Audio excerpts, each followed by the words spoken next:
Hello, beautiful people. This is Freedom Fighter. Thank you for tuning into our channel, Goldilocks Global Banking News. Everybody knows that Goldilocks is the number one source for the RVGCR. People from around the world tune in to see what Goldilocks is sharing on the RVGCR. Don't miss your chance and get your latest updates every day. So like, share, and subscribe to this channel to get your daily podcast from the Goldilocks articles on the RVGCR. Brought to you by Freedom Fighter.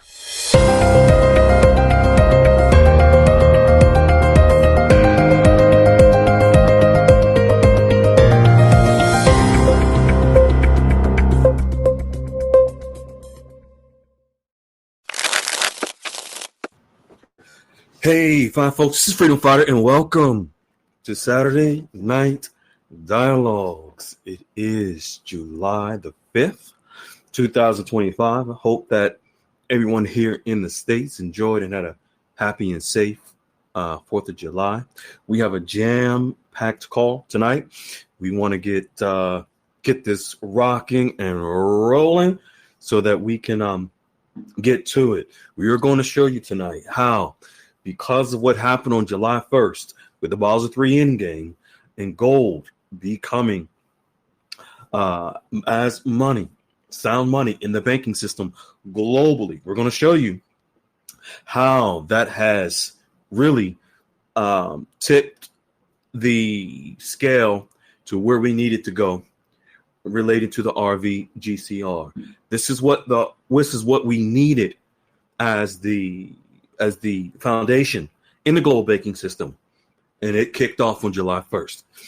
Then we are going to touch on President Trump's major announcement regarding Vietnam, and also how the announcement and the trade deal affects other currencies as well. But let's get into some prayer, and we're going to get the call started.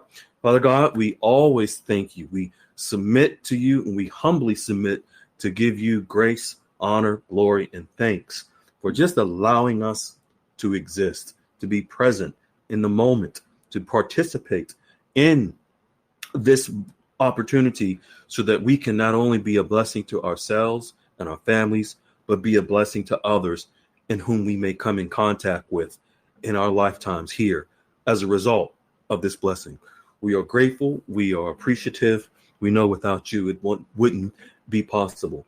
We thank you, Father, for all of the members who continuously come to the room, tap in, they follow the steps, doing what is necessary so that they can learn also from what Goldilocks is sharing, so that their lives are changed from this event and preparing for it, so that they can also be a change to someone else in their lives. We ask that you allow everyone to be able to receive the information shared tonight, and that they may be able to comprehend it, understand it, and be able to do what's necessary to get themselves prepared. We thank you. We glorify you in your precious name. Amen. All right, folks, real quick announcements. Goldilocks QFS Dialogues Room. That is where we are Monday through Friday, 10 a.m. to 4 p.m. Eastern Standard Time. That is where we break down Goldilocks articles. We share them. We interact with each other. That is where the tribe, Wiley, myself are there. Members are there to help each other prepare for their relationships, for the exchange, the bankers, the wealth managers. That is where, as ground zero, where we're able to come together every single day and provide the information, the knowledge, and 8 steps necessary to prepare for this blessing. Also, Goldilocks QFS Dialogues Room, over 5,000 members. We're so happy and proud that we're able to reach so many people. When this room started, we had no idea what it was going to turn out into. We had no idea what we're going to do and how we were going to do it. We just had a vision to carry the torch, and so glad that Goldilocks has suggested that we start the room. So glad and grateful that Wiley, She-Hulk were right there in the beginning stages to really kick this off. And I'm just glad to be a part of the team and with them and to serve in the best way that I can. And you, the tribe, it is your room. You are the ones that made this room a success. And we are grateful for each and every one of you more than you can imagine, because you're truly the ones reaching back and helping others in a way that we don't have the ability to. Then we have Dee's room, where Dee drops articles throughout the day as well related to the global financial system. Then we have the crypto finance room with Dave Rose Big Dog, where he drops information related to crypto. And that's where you can go get your questions answered for crypto. Then we have Goldilocks Global Banking News, whereby it is the daily podcast. You do not want to miss any of the podcast. Things are really heating up with regarding the RV, GCR. Goldilocks is dropping so much, even more so, especially now, so much is falling into place. And over 70 countries, Goldilocks Global Banking News is reaching now, over 1.5 million views and climbing. We're very excited and very happy that we can reach so many. Tonight, we have two amazing members that are going to share their banking stories. And we have the awesome Peculiar Ram, who will be reading the articles. Ty Too Pretty will be coming on, and I'm not sure if Armor the Father is here just yet, but then just so you're aware, next Saturday, July the 12th, it will be, the members will be sharing their bank stories will be Trish and Gratitude Z. And then the following Saturday, so far which will be the 19th, July 19th, we have Blues, who will be sharing her amazing banks. She only been in the room for probably a week or so. She done jumped out and followed the steps, did exactly what we said to do, told her to do, okay, do one, come back, and we'll tell you what to do from there. She comes back, she do one, come back. Okay, here's two. She does two, she comes back, she reports, this is what I did, guys, what's next? Boom, here's three. She goes back, she does three, comes back to the room. Hey, guys, what I do next? She did that, and she was nervous. Lo and behold, she had her first wealth management meeting, very successful, and now she's already looking for more. She did it exactly the way it should be done. We're very proud of her. All right. I think I saw Ty Too Pretty. If you can raise your, I see you. You can unmute, my good man, Ty Too Pretty, if you are able to. Hello. How you doing, my good man? I'm doing pretty good. How about yourself? I'm doing well. Folks, if you may not know, I would be remiss if I didn't let you know, this young man, Ty Too Pretty, phenomenal, sharp. I think he's going to write a book when the RV is over. He's going to write a book, How to Master Establishing Relationships with Bankers. This young man has established an amazing relationship with a private wealth manager. The private wealth manager just so happens to be a firm that caters to professional athletes, so wealthy people. And so he's gone to dinner, lunch, golf outing, and most recently a racetrack event with his wealth managers. He's established such tremendous relationships with the private wealth manager. The private wealth manager even invited his attorneys to the golf course, and Ty has a little, he's young, he's 26 years old, but he knows how to, he's very sharp. I think Tuesday is dollar beer days at the golf course, and that's where he gets all of his the lawyers and wealth managers there, get them drunk and get all kind of information out of them. but but this young man has made tremendous strides with his relationships. And really, when I say this young man could write a book, he really could. Very sharp. He wasn't tainted with dinar land. He just first heard about dinar and found us first. And this young man has been off to the races. As a matter of fact, his wealth manager has currency and will retire at the RV. And one of his colleagues, one of the wealth manager's colleagues, will be taking over his portfolio and clients, including helping Todd to continue his journey in his wealth. So now, Todd, my good man, you just now, golf. You've played golf. You've gone to dinners. You've gone to events. They invited. I think didn't you go to a basketball game or something too? Yes, I did. Invited by his wealth manager to a basketball game. Now, most recently, a racetrack event. In fact, someone in the room just shared how I think it's Tyrone, where his wife and his wealth manager and his wife, they're going to double date to go out. This is the type of stuff, folks, where and Wiley stresses this all the time, and I hope that people really understand about establishing relationships. But Ty, you've done a phenomenal job as well. Tell us about this event you just went to. Was it last week, the week before? It was last week. Yeah, last week. And it was a race car. Now tell us what. Give us some. Is there something that you can share that's really like secret that you can share with us? No, I'm just kidding. I mean, I could, but I wouldn't want nobody. No. I don't want you to do that. I'm just joking. So share with us.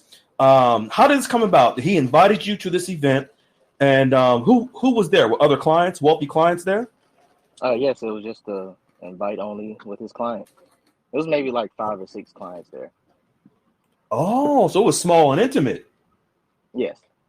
Okay. And these are other and folks, when these are other clients, these are existing wealthy clients. Todd has not paid his wealth manager a dime. Yep. Not one red cent. And you met some of these clients for the first time, or were these? I know you've been to other events. Were these new people that you met, or were these some people that you maybe have run into before through this wealth manager? Oh no, it's a whole new group of people. Were any of those from out of town? Oh, okay. Interesting.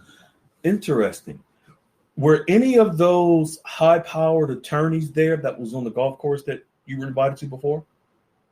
Oh, yes, only one. Okay, gotcha. Okay.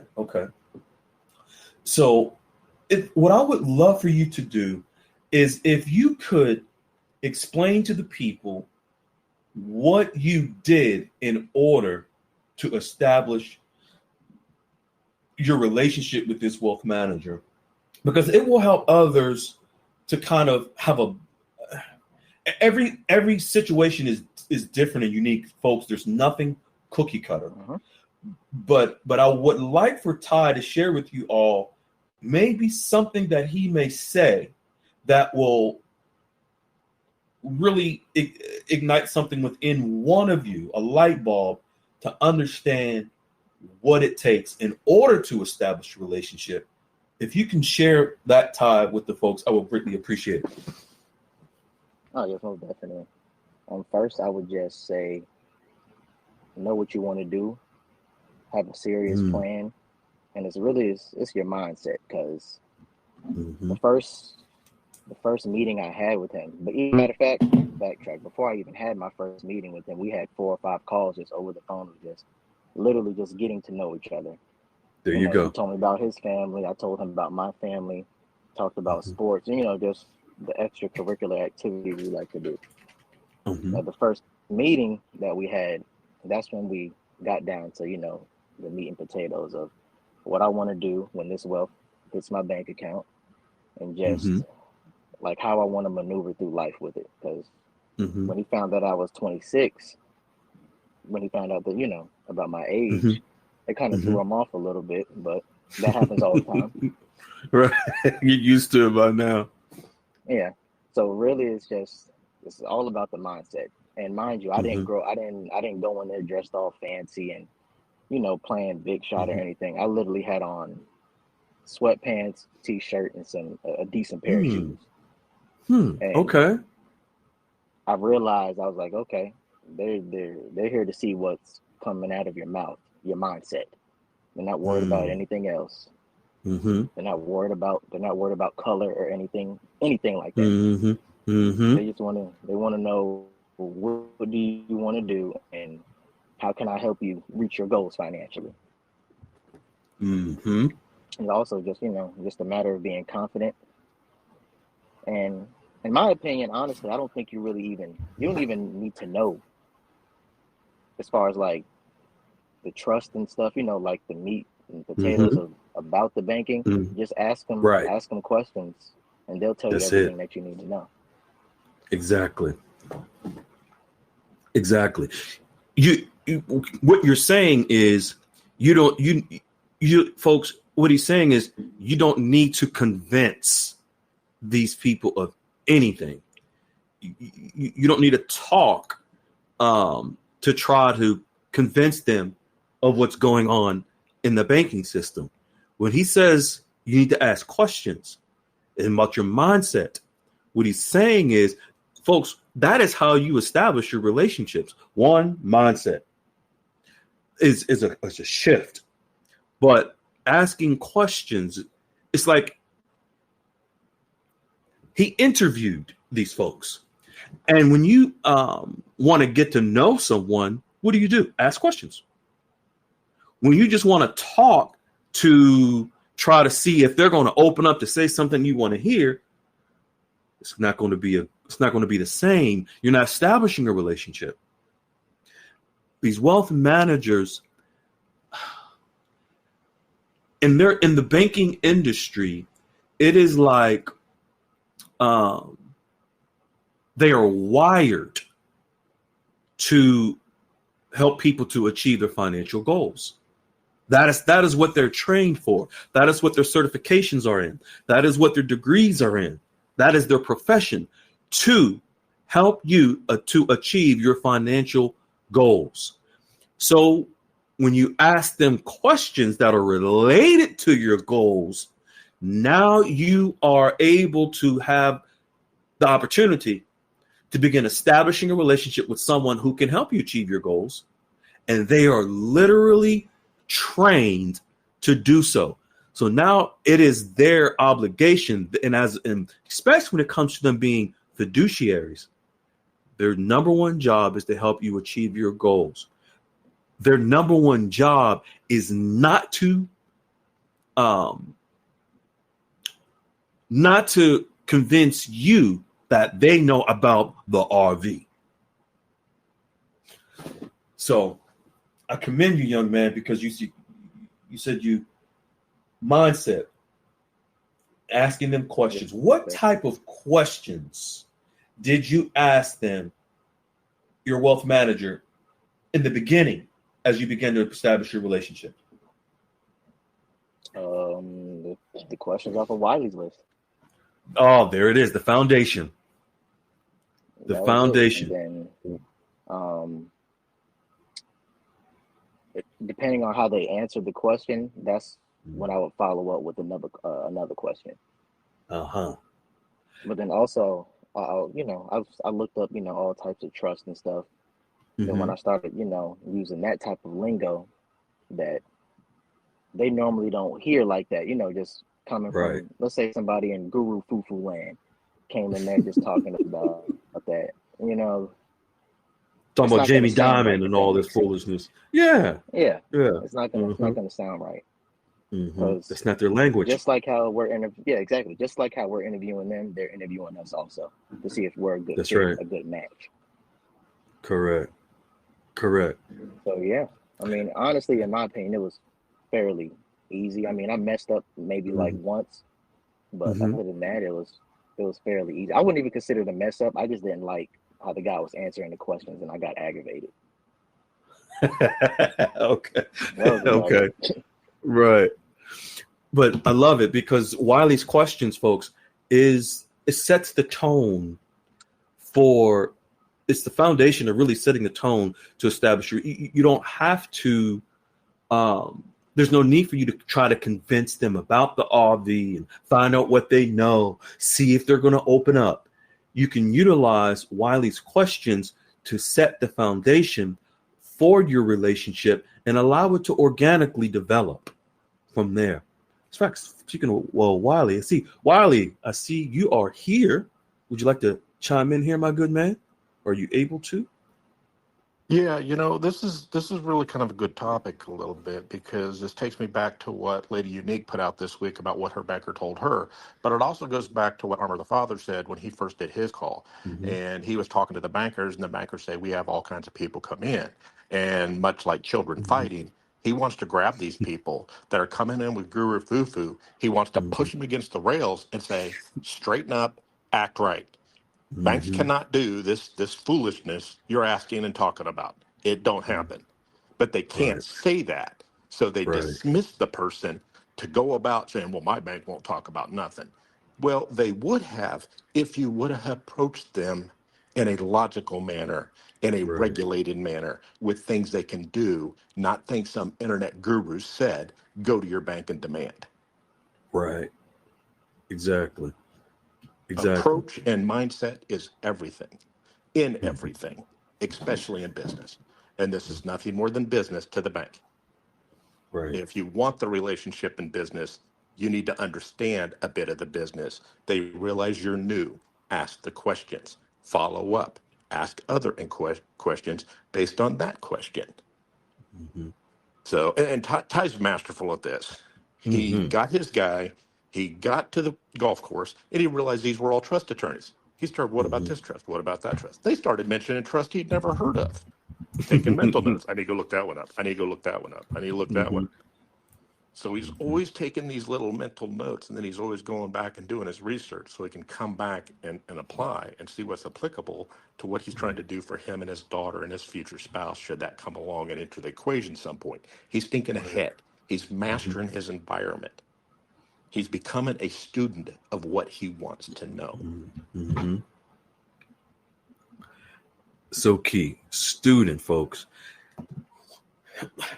I love why that you said that because Ty Too Pretty is a perfect, excellent example of a student. He studies Wiley's room, Wiley's nuggets. He studies the room. He he has a busy schedule just like anyone else. He's a single father. You know, he has a life, but he's taken the time to be a student to learn this so that now he's at the point at 26 years old he can go there and speak intelligently, but he didn't have to do it by trying to convince them. He just asked the right questions and allowed things to unfold and develop. And like he said, it was easy. And I like something else you said, Wiley, Right. where I noticed how some people may come back and express how they didn't have the same traction as other members. Well, a lot when we pay attention and see what they're saying, we find out wrong mindset, didn't ask questions that were relevant to what these wealth managers want to talk about. They're too Whereas, eager to get to the prize and not willing to do the legwork before you get there. Ty right, went in with enough, knowing he didn't know enough, asking the proper questions, asking the mm-hmm, proper follow up. This young man is now talking to $1,000 an hour plus lawyers, getting free advice by simply taking him to the golf course for dollar beer night. Masterful. right, Hmm. He's not paying the fee, he's paying a dollar. right, He pays that dollar and gets $1,000 worth of advice. mm-hmm, That's leveling up, folks. exactly, exactly, That's relationship building. mm-hmm. Because I And mean, it was honestly, easy. it's That's what I was saying. I said I would advise people to take it serious because it's a lifelong relationship. Like just like how you married to your partner, you're gonna be married to them too because they're gonna be managing your money. Mm-hmm. 100%. And they love nothing more than to work with winners.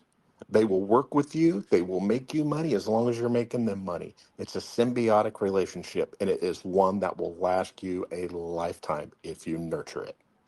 Mm-hmm. Build once Yes, sir. and grow. Right. And folks, just so that you're aware, with Ty, I'm gonna ask him the question so you all can hear the answer yourself. Ty, have you had discussions?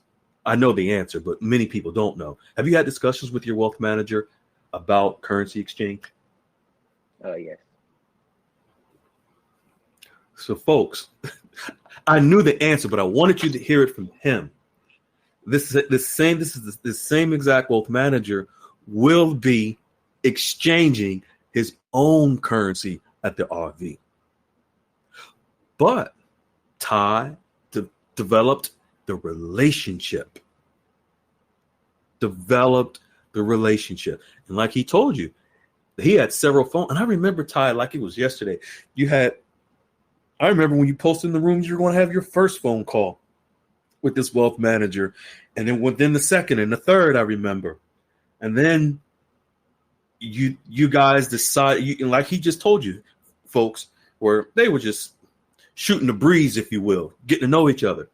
And then the wealth manager decided to invite Ty to his office and your daughter, 3-year-old daughter, to the first face-to-face meeting, correct? Yes. And then, folks, once his wealth manager met his 3-year-old daughter, the rest was history. Yep, pretty much. But more important than that, Freedom, and to your Mm-hmm. credit, Ty, this guy didn't treat you like some chump.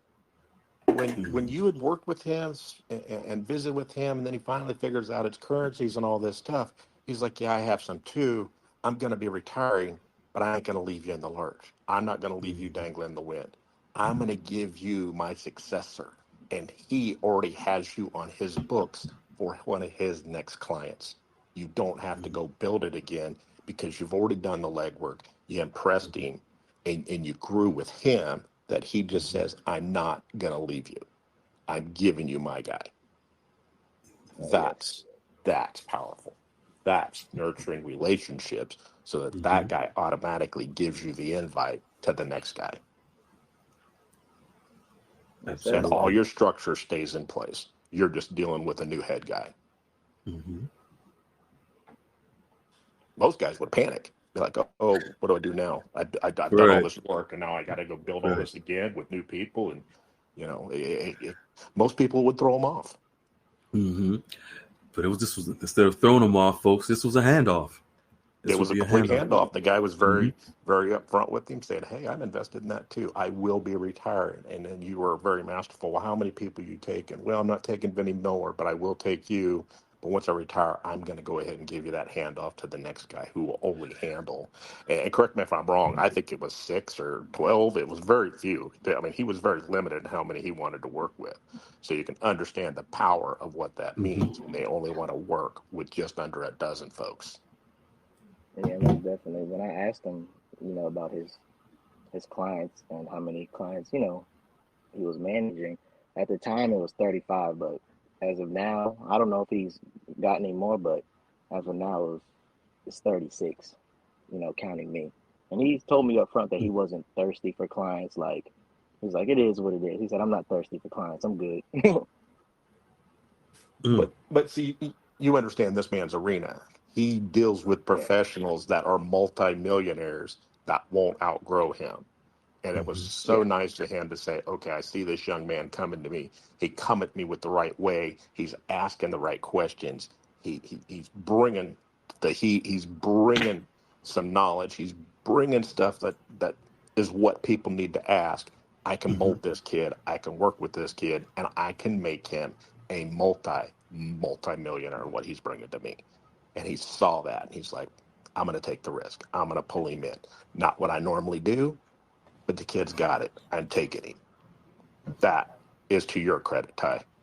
Mm-hmm. Thank you. That's because you did the legwork and the homework.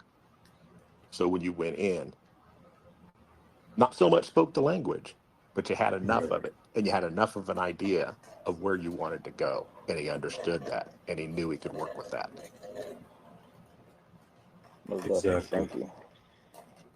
Trust me, Todd, when this. a lot of NBA guys or these guys come into money, they Mm-hmm. come from the streets. They come from colleges. They don't come from Mm-hmm. this money.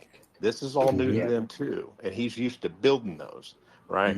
But you Mm-hmm. came to him with some knowledge. So he's like, man, I got a kid with some knowledge. I got a guy that's really going to understand this. I can really build with this kid. And it's masterful. I'm just saying it's masterful, Mm-hmm. Todd. You put in the time, you put in the effort, you put aside your Mm-hmm. busy schedule to go make it happen. You're a single father and you saw what was important to you.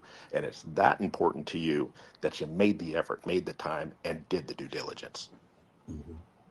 Most definitely. You know what I like, Wiley, is where this wealth manager, before meeting Ty, was on. He already has 35 clients. He's now 36 with Ty, but he's retiring. So basically, folks, if you listen to this, Ty is his most recent client, which means, and the RV hasn't happened yet. So Yeah. Ty is his first post RV client, and that's it. He's done. So just imagine. I think of it, Wiley. How many He took people? one. He took one. He took one. He took one. That's it. He's like, all right, I'm gonna shut the door behind you, Ty. Come on in. I'm shutting it down.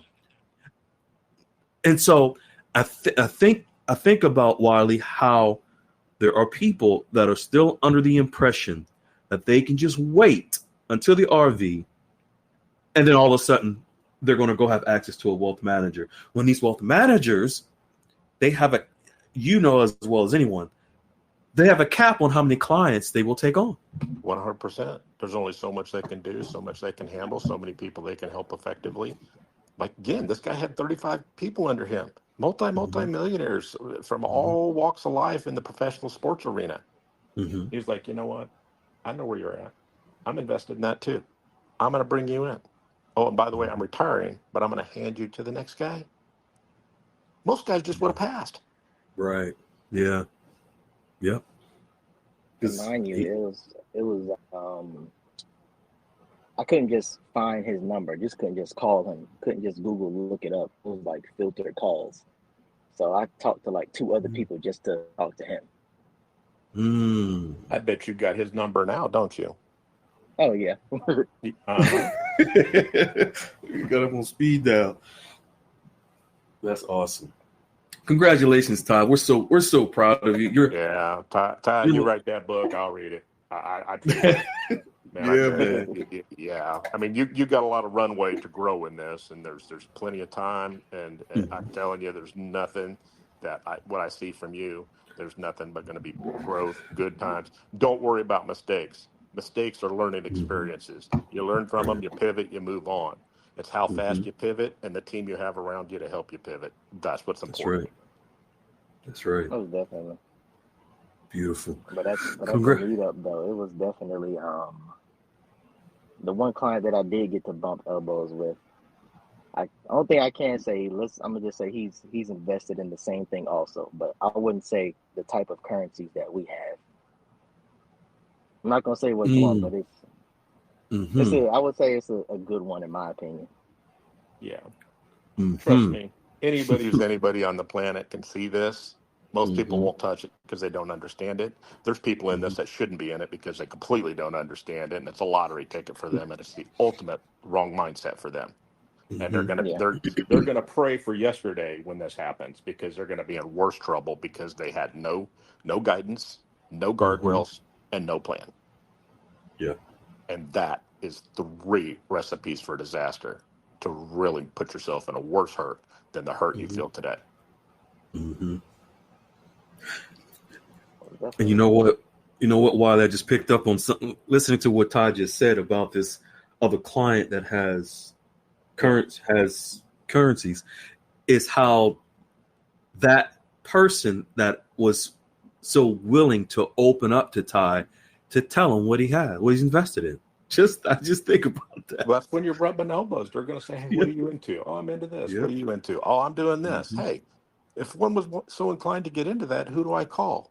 Hey, give me a call. I'll give you an introduction. All right. Exchange numbers. You just made a friend. Your circle of influence just expanded. Don't burn that bridge. Yeah, he Circle back to it. Even if it's just like, "Hey, I thought about it. I'd like to get in. Do uh, you mind giving me that introduction?" he Be gave me his surprised. whole life story basically. That's just Mm. rubbing elbows. Well, the most Mm-hmm. important thing, did you pick your A&G out last weekend? You got a good feel for what you're going to go buy? Uh, I mean, I know you were out there looking at some cars, driving some things. I mean, you picking up Uh-huh. that SL 500, 600, or you looking at the SUV models? I told him to get me in contact with Robbie's. There you That's go. what I. Ah, There or you go. Rentec, or Rentec. Don't leave them out. Oh Mm-hmm. yes. It was a very good experience though. A very good Awesome. experience. You Beautiful. know, I'll leave you with this, Ty. Mm-hmm. Buy that item, buy that toy, but buy it after your money's making money. Let your money go Mm-hmm. Oh by. yeah, You don't need to buy it. Mm-hmm. most definitely. Yep. There you Yeah. go. Because Put that Absolutely. money to work and he's then already go coached me. reward He's yourself for all coached the me work on you've been that. doing. Yeah. Yeah, he's coached me on that. He said, I know your eyes will get big when you see that. He said, but we just gotta go slow real quick. He said, you'll have time for all of that. So let's just Mm-hmm. get a plan in first, and then you can, go splurge a little bit. Mm-hmm. I There you I go. still wear the watch I bought all those years ago to remind myself, don't go blowing money you don't have to on a feel good item that's just a decoration. Yeah. There's plenty of time for that. I still wear that watch today and the battery's dead on it. It's just to Beautiful. remind myself when I go to big Mm-hmm. events, roll slow. Don't get over your skis in this stuff because there's a lot of pretty things out there that just Wiley does like, but it brings no value. It's not an asset. Mm-hmm. They become Mm-hmm. liabilities. I can't work Right. with liabilities unless I have the ability to flip them to an asset. There you go. There you go. Makes sense. There you go. Congratulations, Todd. We're so proud Yeah. of you, man. We're so proud of you. Yeah, we're going to be seeing him at the winner's circle when he becomes a pro driver. Oh, exactly right. Yeah. Awesome. And it's only going to get I'd better rather from own the here race with those team. I'd relations. rather own the race Oh, team. there you go. Oh, There you smart go. man. He'd rather own the There race team you than be the race car driver. there you That's there you thinking go. right there. There you go. There you go. Yeah. All right, good man. We appreciate you, Ty. Keep up the good work, man, and we're excited for you. Congratulations. Yeah. Oh, yes, sir. Thank you. All right, you're welcome. You're welcome. All right, folks, we are going to get into exactly what we know that you want to hear. We're going to bring you up to date on why July 1st was so key and important to the RVGCR and how Basel III Endgame has set the tone, the foundation for the RV. And then we'll get into President Trump's major announcement regarding Vietnam, and also how that announcement and how that deal, the trade deal, affects other currencies as well. Everything, folks, is connected to everything. My amazing, peculiar Ram. Oh, I know. I see you are here. Folks, she's back in action. I know you all been waiting to hear her wonderful voice. Hey, if I can, Good Peculiar evening. Ram, Sure, you're go one of ahead. my favorite people. You can light up a room. You can lift a spirit. You just have a Mhm. presence about you that's just joyful, and it's wonderful to be a part Yes, Thank you, yes. Uncle Wiley. I of. Mhm. appreciate that from the heart. I received that. Thank you. Thank you. I Yeah, missed y'all. Yeah, we yeah, missed you we too, missed beloved. you. We did. Yes, yes, indeed. We missed you too, young Aw. lady. All right, let's get into it. We're going to get right to the core, the foundation, the precipice of how the RV will happen.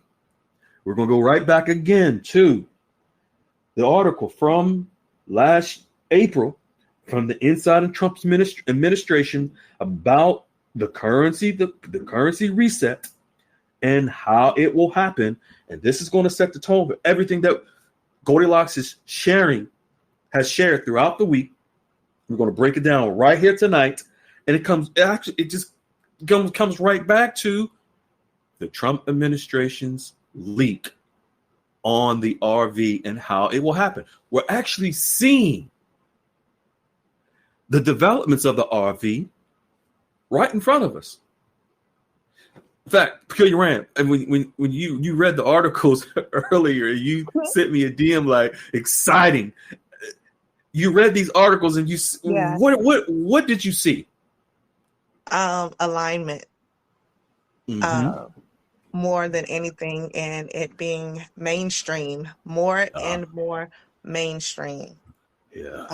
And more in your face, and everything, like you said, is like it's connected.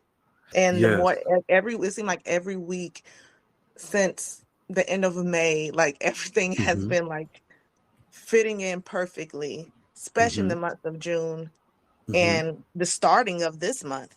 This is our first Saturday night call of this month of July, and it's already it's hot off the press. I'll say that. I like what you said, mainstream. Folks, what you may not realize, and this is no slight against anyone in any way, shape, or form, but when she mentions mainstream, how the RV is transpiring and being developed is literally mainstream. However, if you don't know what to look for, you won't see it. But that's the blessing and the beauty of what Goldilocks is able to do, is to take what is truly mainstream and put it right in your face here. Because if you see it on mainstream media, it may go right over your head. Mm-hmm. Because the sensationalism of the media, it garners emotions, and distractions also. But what we're going to do, as we do every single day, and also on Saturday Night Dialogues, is bring it to you right in your face. And for those of you out there on YouTube, if you want to join, you can join and listen and watch, grow, and learn from the tribe and others, just like Ty Too Pretty, with his amazing relationships with his bankers, where his banker will himself exchange at the RV. Also, what we didn't share is Ty has in fact, Ty, if you can come back on real quick, I'm going to ask you a question. Are you still? Okay, I see you there, Ty.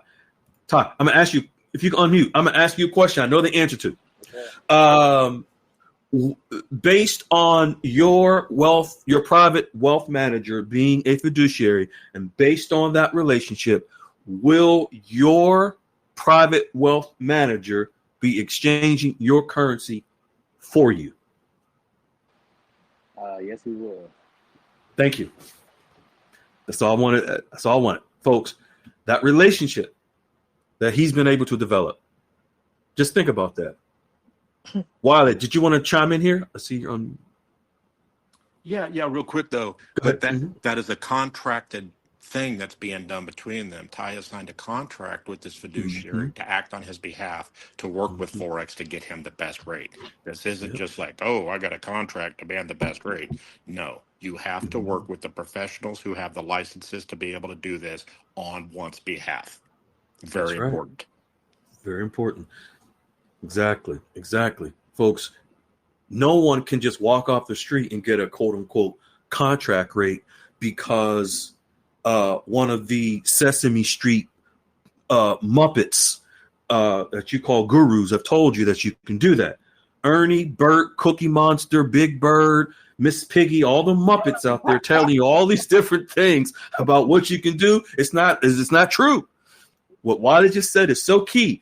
Ty has a signed contract. So with the private wealth manager is a licensed fiduciary who has the legal right and ability to exchange. We have several members that also have signed contracts with the actual private wealth managers that will facilitate their exchanges for them. Only a licensed fiduciary can do that. Just wanted to let you guys know. I'm glad Wiley brought that to everyone's attention, so you're all aware. Now, the lovely peculiar Ram. If you can read this, we're gonna go. I had to go back again to this article from last year about from the Trump administration about the RV, because it sets the tone of everything that we're going to share tonight, right or wrong. You're correct. All right, let's go. Currency revaluation is likely to be a priority for some members of a potential second Trump administration, mainly because of the viewpoint that an overvalued dollar contributes to the trade deficit, said one former administration official, adding that Lighthizer and his team are the primary advocates for the approach. Currency revaluation, folks, is a priority of the second Trump administration as a result of the overvalued dollar, which contributes to the trade deficit. If we got to beat this in your head every single Saturday, we going to do it so you see. So you start to, sometimes it takes a couple of times. I know me, I ain't going to lie, folks. Y'all might think I'm the sharpest knife in the drawer. Absolutely not. I'll be the first to tell you, sometimes I fall a few short nickels of a full dollar. I do. Sometimes it takes me 3, 4, 5, 6 times to get something, but I'm not ashamed of that. It's okay. Now let's get into key. I mean, they keep listening to the gurus over and over and over again. It was hammering in their heads, so we have to keep hammering. I think we should start each call with this article. I agree. I agree. Okay. I agree. All right. Now, here we go, folks. But weakening the dollar. Then we're going to get into what Goldilocks is sharing is what Basel III is doing to the dollar in a little bit with gold. So go ahead, young lady.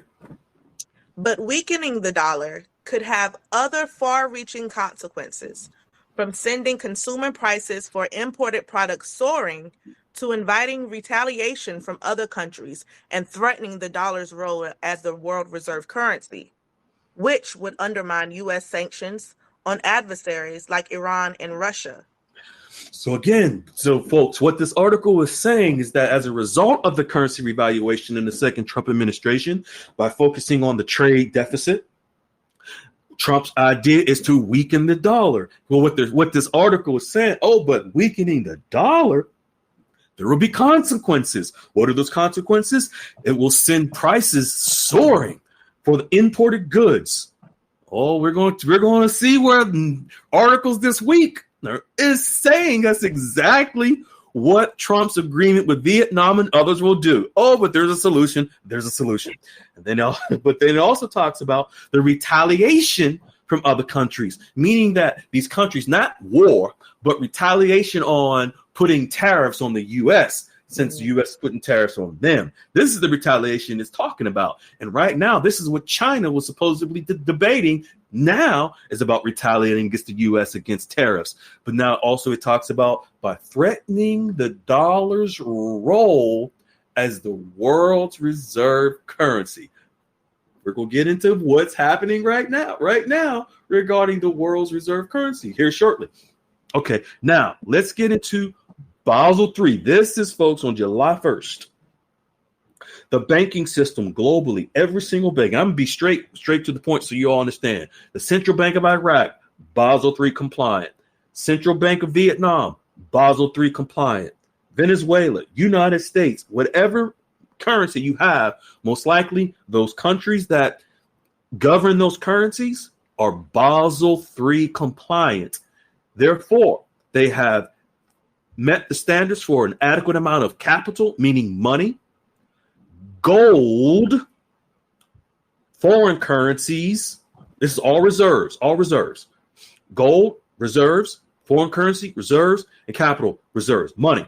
Folks, the banks that has over $100 billion in assets are the main ones for Basel III compliance. That's mostly all of your central banks. So let's get into Basel III regulations and what it did on July 1st for the global banking system. Go, young lady. Basel III regulations, particularly the endgame rules, effective July 1st, 2025, are expected to influence global currency prices by impacting how banks manage their reserves and by potentially increasing institutional demand for gold. Mm-hmm.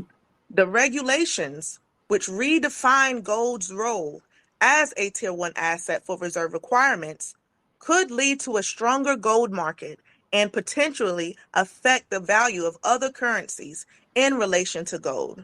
Remember, folks, where you have all these countries around the world and these central banks that are the central banks for the currencies that we hold, they have and they've been acquiring gold for years in preparation for the new digital asset-based trading system.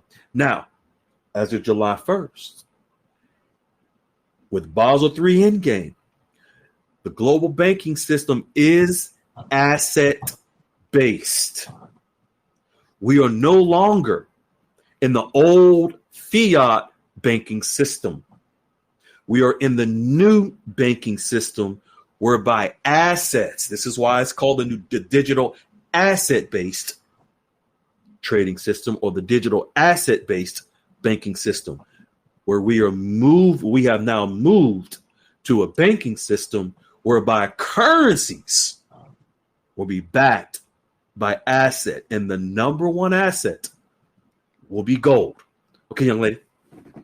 Basel III and gold. Gold as a Tier 1 asset. Basel III elevates physical gold to a Tier 1 asset for banks, meaning it can be counted towards their core capital reserves at 100% of its market value, just like cash or U.S. Treasuries, according to U.S. global ETFs, U.S. global investors. Boom. We're going to get to the in conclusion, folks. What we got to understand and realize: the United States dollar. Pay attention, please. The United States dollar, the USD, has been the world's reserve currency. Meaning, let me explain what that means. I don't want to go over too many people's head. Meaning that the majority of countries around the world, for their trade, instead of trading in their own currencies, billions daily, instead of trading in their own currencies, they were trading in the US dollar. Why? Because the US dollar has been the strongest currency out of all the currencies in the world. This is why actually there was an agreement where the US dollar would be the world's reserve currency. So no matter what currency, so let's say, for example, Iraq, of course, with the Iraqi dinar, the majority of their reserves was in US dollar. The majority of their imports and exports were in US dollar. Well, we all know that changed that January the 1st, 2024, where Iraq passed a law whereby all imports into Iraq will no longer be in US dollar, but will be in Iraqi dinar. The only outstanding component within Iraq where the US dollar is dominant is oil. And that is almost 90% of their revenue. Vietnam and other countries around the world, the majority of their imports and exports, billions daily, were in US dollar. We're going to get into a little bit of why that was and why it is now changing. And this is how the RV of various currency occurs through the US dollar no longer being the dominant currency around the world, whereby each country will begin to utilize their own currencies. And by utilizing their own currencies instead of the US dollar, is because the US dollar is getting weaker. And as the US dollar gets weaker, the other currencies get stronger. How? Because it's through supply and demand. As they use their own currencies more, the demand for their currencies go up. and the value of their currencies begin to fluctuate and go up as well. But we're going to see differently. What the difference is that these countries now, as a result of July 1st, they have something that they didn't have and weren't in compliance with before July 1st, gold. Because gold will now back their own currencies in trade as Vietnam uses more of the dong. Iraq will begin to eventually use more of the dinar and the other currencies. Those currencies will be backed by gold. Go, young lady. In conclusion, Basel III's impact on currency prices is not direct, but rather a result of its influence on the gold market and the overall stability of the global financial system. The regulations are expected to lead to increased institutional demand for gold, potentially strengthening its position as a safe haven asset, and this could indirectly influence the value of other currencies. Mm-hmm. The transition to the new regulations may also bring some initial volatility as banks adapt, but ultimately, Basel III aims to create a more resilient and stable financial system. This is very important. This last sentence that Pakui Ram just read, the transition, folks, this is the transition to the new banking system that we're now in. The transition to the new regulations, Basel III, in-game gold, may also bring some initial volatility as banks adapt. But ultimately, what it's talking about, adapt, meaning they will begin to adapt to gold as a tier one asset within their banking systems. Folks, these are the banks that govern the currencies that we hold. There will be volatility. Volatility, folks, is the shock to the system whereby rates fluctuate, and that's called volatility.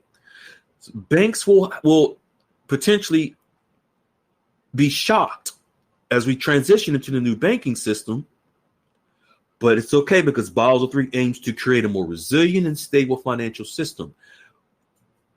Although the shocks are expected, and we're already seeing the shocks, it will be gold that stabilizes all of the currencies.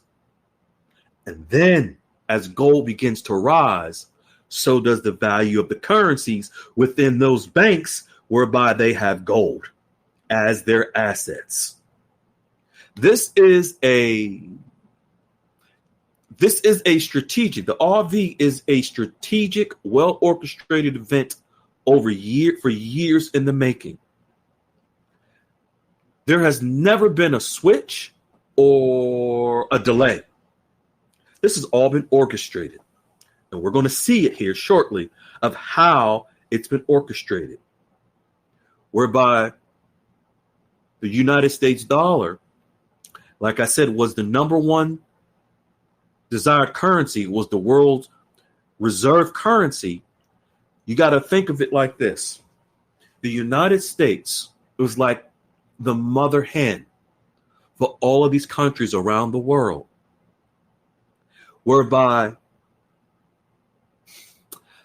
the only analogy I can think of at this moment, I hope you all hope no one gets offended, but I really don't care. I'm just going to tell it like it is.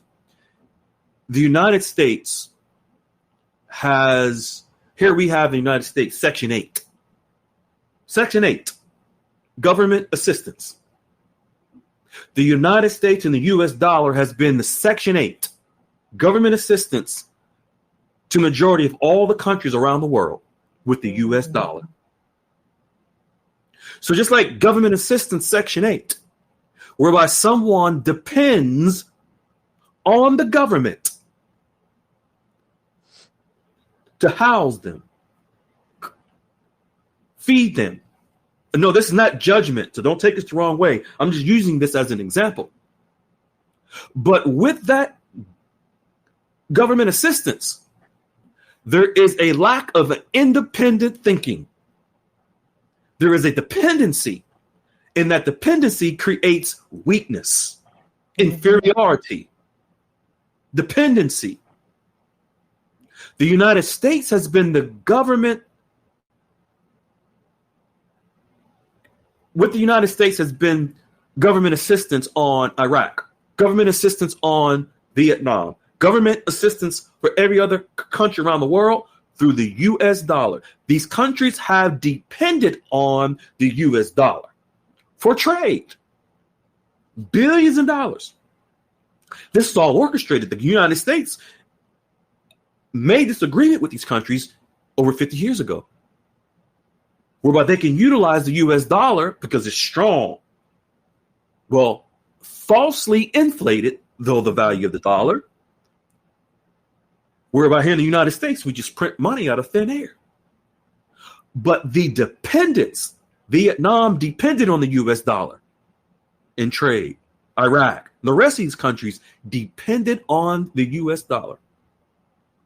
Now with the new asset-based trading system, the new banking system, especially as a result of Basel III, July 1st going into effect, the end game, in gold as a tier one asset. Now these banks can no longer depend on the US dollar and the government to take care of them. What happens in the new banking system is where the government. What happens in the new banking system, folks? Gold comes in and replaces the US dollar around the world because it's a safe haven asset. It's a real, not falsely inflated asset. But what happens with gold, and these countries they've been repatriating gold, meaning they've been collecting their gold from around the world. Germany, I remember almost 15 years ago reading about various countries collecting their gold from bunkers all over the world for something that was going to happen into the future. And here we are in the future. But they've been preparing for this, whereby the US dollar will know they knew there would come a time. These countries knew that there was going to come a time where they could no longer depend on the US dollar for trade. But while they had the US dollar as their number one currency for trade, just like Section 8 and government assistance in the United States, people milk the system. These countries milk the system. So therefore, what happened is, just like when I think about it, government assistance here in the United States, our taxpayer dollars pays for the assistance for people that are on the government assistance. Vietnam and these other countries, they were able to utilize the US dollar government assistance, and they became enriched off of the US dollar. Good. They were very much so. If they were, folks, think about it like this. Why would they consider raising the value of their currency when they have the US dollar falsely inflated but strong currency that they can use? This is their government assistance. Why become independent, self-sufficient, become sovereign when you got the government taking care of you? That's what it was. The US dollar was taking care of Vietnam, Iraq, and the rest of these countries around the world. But through gold and the new banking system that officially kicked in on July 1st, that government assistance has now been taken away. These countries now have to begin to fly on their own, but now they have help. These tariffs through Trump's trade negotiations is forcing them to use their own currencies in trade because they can no longer use the US dollar in trade. Now, this is not going to happen overnight, and Goldilocks is going to share this in a little bit. Peculiar Ram is going to read it. It's a gradual process, but the government assistance is being taken away. These countries now have to fly on their own, be self-sufficient and independent, utilize their own currencies because the US dollar, the US dollar is getting weak. It's the equivalent of the government assistance being taken away. That's wild. Everything so within, as within, so without. That is Yes, crazy. It's the same thing. it's the same Mirroring, thing. mirroring. That's all we've been seeing all year. See, and it was all intentional because the U.S. Mm, dollar, the U.S. government intentionally put the U.S. dollar out there in the world in order for the U.S. dollar to be dominant. Why? Use our U.S. dollars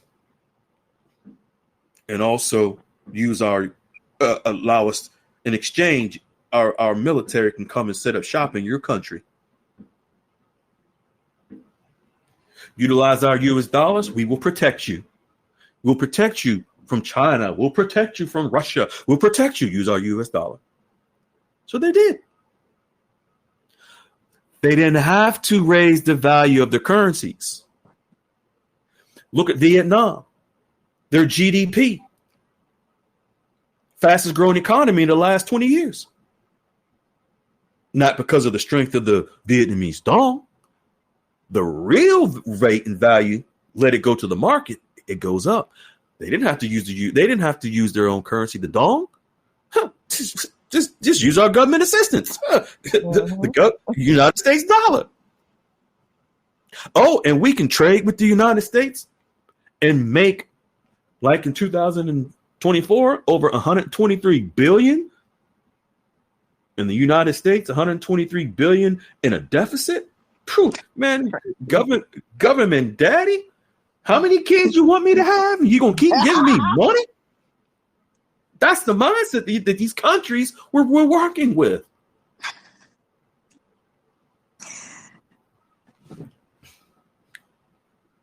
Okay.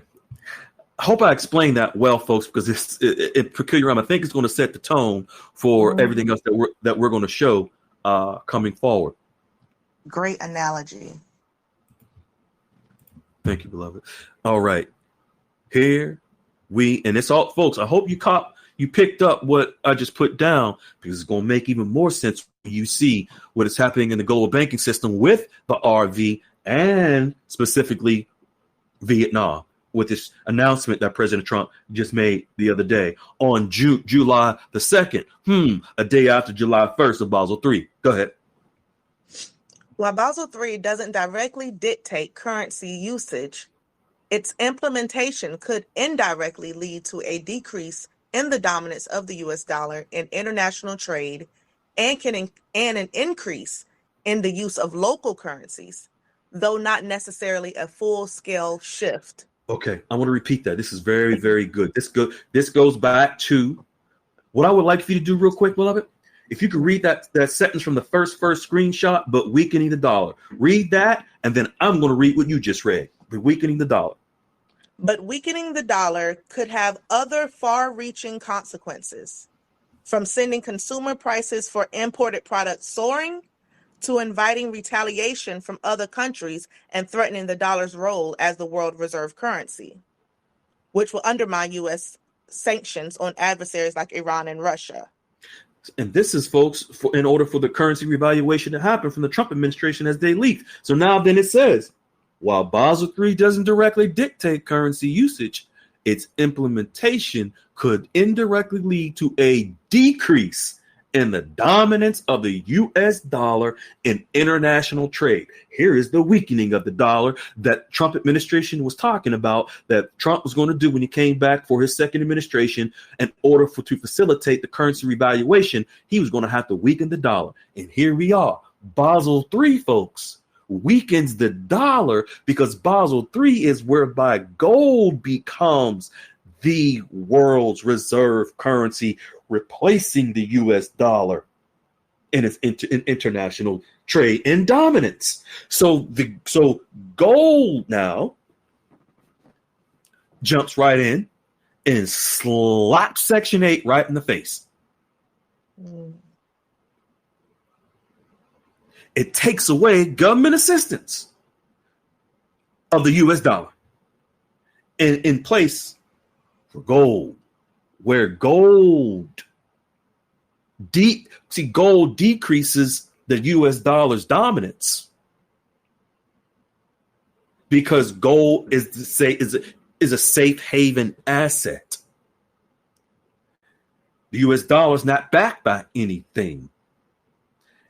And the weakening of the US dollar, actually, the US dollar has been weak for quite some time.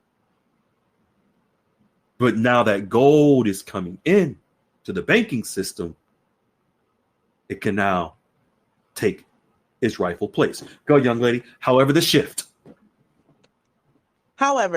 towards local currencies is likely to be gradual and limited.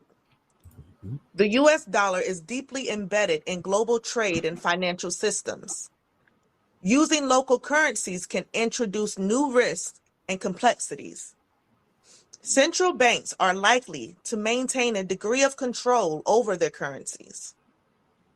In essence, Basel III might nudge the system towards greater diversification in currency usage, but the US dollar's dominance is unlikely to be overturned in the near future. Such a trend will allow foreign currencies to begin to move into their real values through continuous trade and demand for local currencies.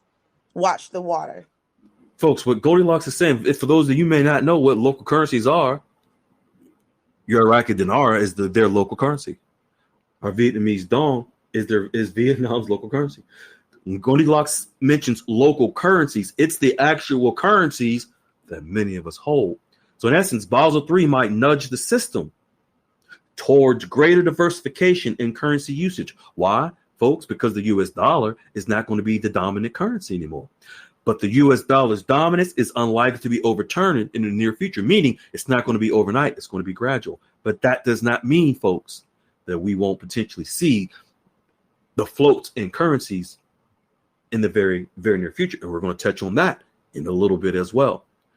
So such a trend with Basel III will allow foreign currencies to begin to move into their real values through continuous trade and demand for the dong, through trade and demand for the dinar, for the bolivar, for whatever currencies and every currency that exists. This is where the US dollar gradually will become weaker. And no, we don't have to wait until a certain point of weakness of the US dollar before we see changes in all actuality, it's already happening. Traders of Forex are seeing it. Wealth managers are even discussing it with members. There's only but so much they can say. But this is a gradual process. This is the purpose of why Wiley, myself, and Goldilocks has stressed the importance of establishing your relationships to get prepared. Because once the changes begin to happen, if you don't have relationships, just like you just heard Ty, his wealth manager has 35 clients. Ty's number 36. That's it. He's done. You need to begin to establish those relationships. Basel III is expected to. Young lady. Basel III is expected to put downward pressure on emerging market currencies. Mm-hmm. This is why many of them have been going through Article 4 consultations with the IMF in the past 4 years, of which we have covered in this room. Mm-hmm. These consultations with the IMF were designed to teach countries how to strengthen their currencies within their own country. Mm-hmm. It will be gold that sustains their country's currency going forward instead of the dollar. Gold will set us free. Gold will set us free. This is very important, folks. Pay attention to this. This is how we see the organic reality of how the RV happens. Basel III is expected to put downward pressures on emerging market currencies. Well, many of us already know what some of those emerging market currencies are. Meaning downward pressure, what Goldilocks is referring to is some of these currencies will go down in value first. You won't see it. No. You won't see it. They will go downward pressure. Goldilocks saying this is why many of them, meaning countries, have been going through Article 4 consultations with the IMF in the last 4 years, which we have covered in this room. What this is referring to, that Goldilocks is speaking of, the International Monetary Fund has been training, has trained, past tense, they trained Iraq over the last 3 or 4 years. They trained Vietnam over the last 3 or 4 years, and other countries over the last 3 or 4 years to prepare them to get off of Section 8. I know some of you probably don't remember because it's been a while, probably since actually the summer or fall of last year, where Goldilocks wrote several times on Article 4. With this Article 4 is actually a team of global banking experts that worked with Iraq, Vietnam, and other countries for several years from around 2020 to 2024 to literally train those countries to prepare for the new banking system. So in essence, I'll use the language which you all will understand, to train them on the global currency reset. The International Monetary Fund, folks, is one of the international institutions that's responsible for the global currency reset. So when Goldilocks is saying this is why many of the countries have been going through Article 4 consultations, these consultations with the IMF were designed to teach countries how to strengthen their currencies within their own country. This is why in Iraq specifically, for example, Oliver Wyman, Ernst & Young, and the other international consulting firms were sent to Iraq by the International Monetary Fund also to help train Iraq on the new banking system. Vietnam as well. And these Article 4 consultations, folks, these are actual lengthy, think of years and years of training. If you ever train for a job or for a certain position, it may take you a week of training, 2 weeks of training. You might have to travel, go out of town for training. It may take a couple of weeks, couple of months. This took years for the International Monetary Fund to train Iraq and all of their whole entire banking system to prepare for the RV. Vietnam and other countries as well. As Goldilocks is saying, it will be gold that sustains these countries' currencies going forward instead of the dollar. The dollar has sustained these countries, folks, up until this time. As of July 1st, as related to Basel III Endgame, no longer will these countries be able to utilize the U.S. dollar to sustain themselves solely relying on the government, U.S. dollar, Section 8. They have to begin to utilize their own currencies, but large in part, that will also come for them to utilize their own currencies after these trade negotiations. Because we'll get into here in a little bit how that all the tariffs tie into the weakening of the dollar and the strengthening of these other currencies with gold as the foundation in the global banking system. Now, I'm going to read this next, but this is the announcement by President Trump that he posted on Truth Social regarding Vietnam.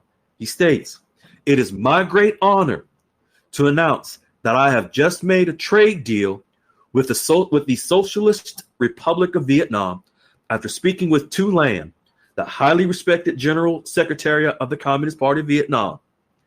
It will be a great deal of cooperation between our two countries. The terms that Vietnam will pay the United States 20% tariff on any and all goods sent into our territory and a 40% tariff on any transshipping." I'm going to explain what that is in a little bit. In return, President Trump says, Vietnam will do something that they have never done before. Give the United States of America total access to their markets for trade. Total access to their markets for trade.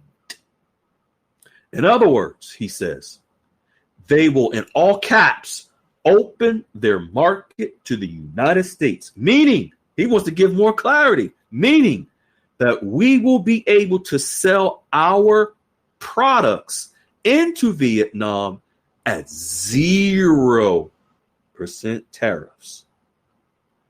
He continues, it is my opinion that the SUV, or as it is sometimes referred to, large engine vehicles, which does sell well in the United States, will be a wonderful addition to the various product lines within Vietnam. Dealing with the General Secretary Tu Lam, which I did personally, was an absolute pleasure. Thank you for your attention on to this matter. This was from President Trump. Let me break this down for you so you understand what he just said. As a matter of fact, just so that you all are aware, this deal that President Trump announced with Vietnam, it's not a final deal. Although it was put into the public that it was final, it is not.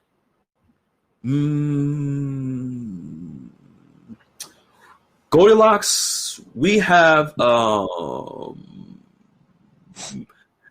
information that there's more to come with Vietnam in the next couple of weeks regarding this trade deal. But let me break this down. What President Trump announced, folks, just so that you're aware, 20% tariff on Vietnam's goods, meaning what they import into the United States. I'm going to give you numbers so that you totally understand the magnitude of this trade deal. 20% tariff on Vietnam's goods coming into the United States. It will reduce Vietnam's gross domestic product, GDP, by 2%. Reduce, meaning, in layman's terms, it will be a loss for Vietnam. Although they agreed to this, Vietnam will lose approximately 50,000 jobs as a result of this deal that President Trump made with them, imposing 20% tariffs on them. They will lose 50,000 jobs. Now, think about that. Now let's talk about 40% tariff on transshipping. What that is. Ultimately, folks, this deal with Vietnam is to shake up China. I'm not going to get into details about China. But this 40% tariff on the transshipping is specific to China. What transshipping is, when China ships goods, imports into the United States, in order for China to avoid, folks, tariffs or taxes. So in order for China to avoid being hit with think of a toll. You drive on the highway and you go across the toll, you got to pay the toll to enter into another state. What China does in order to avoid paying a toll for shipping into the United States, they will send a lot of their products to Vietnam because it's close to them in their region. They will send those certain products to Vietnam, and Vietnam will, instead of it saying made in China and send it to the United States, Vietnam will strip off a tag saying made in China and put on it made in Vietnam and then ship it to the United States. Therefore, China avoids being hit with a tariff. Now, pay attention to this. The United States has asked Vietnam to stop doing this for quite some time. But nope, China continues to do it, continues to use Vietnam. So what Trump did, he says, okay, if you continue Vietnam to allow China to pass through their products and ship them to the United States, this is called transshipping. We're going to put a 40% tariff on all of the goods that transship through Vietnam from China. This 40% tariff, just think if 20% tariff will reduce their GDP by 2% and 50,000 jobs, just imagine another 40%. What it would do to Vietnam's economy. Think about this. Does it really make sense that they agreed to this deal? Well, remember, this is Trump. He's the master negotiator. Now, there's another caveat to this. 40% of Vietnam's total GDP comes from transshipping from China. Oh, wow. 40% of their whole entire profit for their whole country comes from illegally transshipping products from China through Vietnam into the United States. Many of the products that many of you have where it says made in Vietnam, it might have been really truly made in China. So, but they've been utilizing the US dollar. Milking it, boy. Right. They've been using the US dollar and all these billions of daily trade, making a killing, cheating the United States through transshipping. But what Trump did, he says, okay, I'm going to fix you. I'm going to charge you for everything you import into our country, 20%, and charge you 40% of continuously cheating and doing in transshipping. Now, what Vietnam did in order to try to take care of this issue, they changed their constitution to where they and also implemented digital electronic technology in all of their customs and their borders, so that there could be proper and transparent transactions at these borders to deal with transshipping.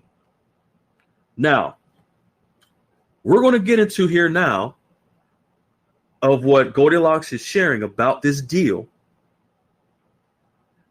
Think about this.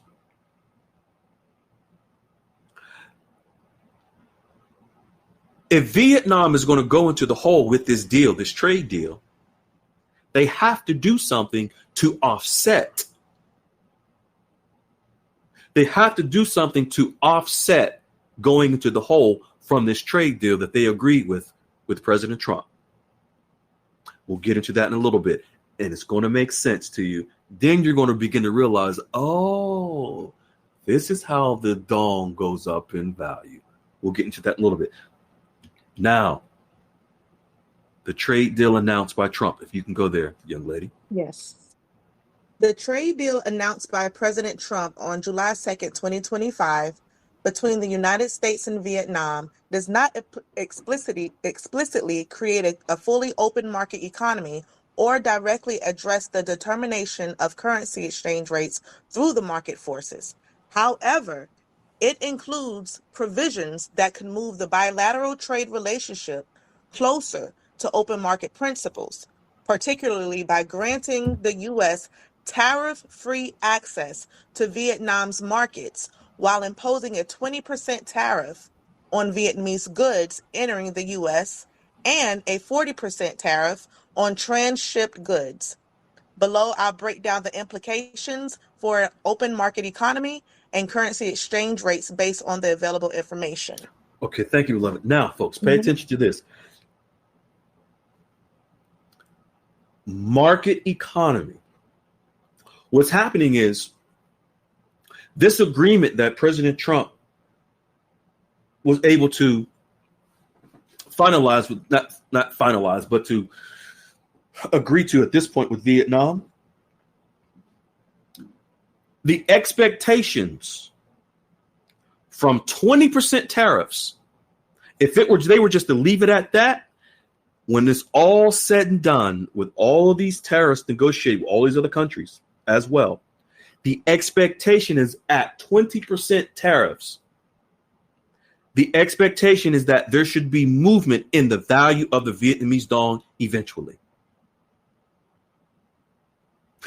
If for whatever reason that President Trump decides to reduce that 20% tariff and make it lower on Vietnam,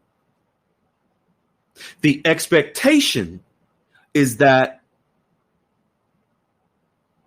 the value of the Vietnamese dong would be even greater than if the 20% tariffs remained. This is why I mentioned a little bit ago that this 20% tariff, this agreement that Vietnam agreed to, they almost didn't really have a choice. President Trump has Vietnam and the rest of these countries with these tariff deals, he has them by the kahunas. He has leverage over all of these countries. The leverage is that they have become dependent. Their economies have become dependent on the US dollar in trade over the last 50 years. Wow. Their economies, Vietnam's economy and the rest of these countries' economies that he's negotiating with, they solely dependent on the US dollar. They depended on the US dollar for all of these years. They've gotten away with devaluing their currencies for all of these years because they would use the US dollar in their trades. But now pay attention to this.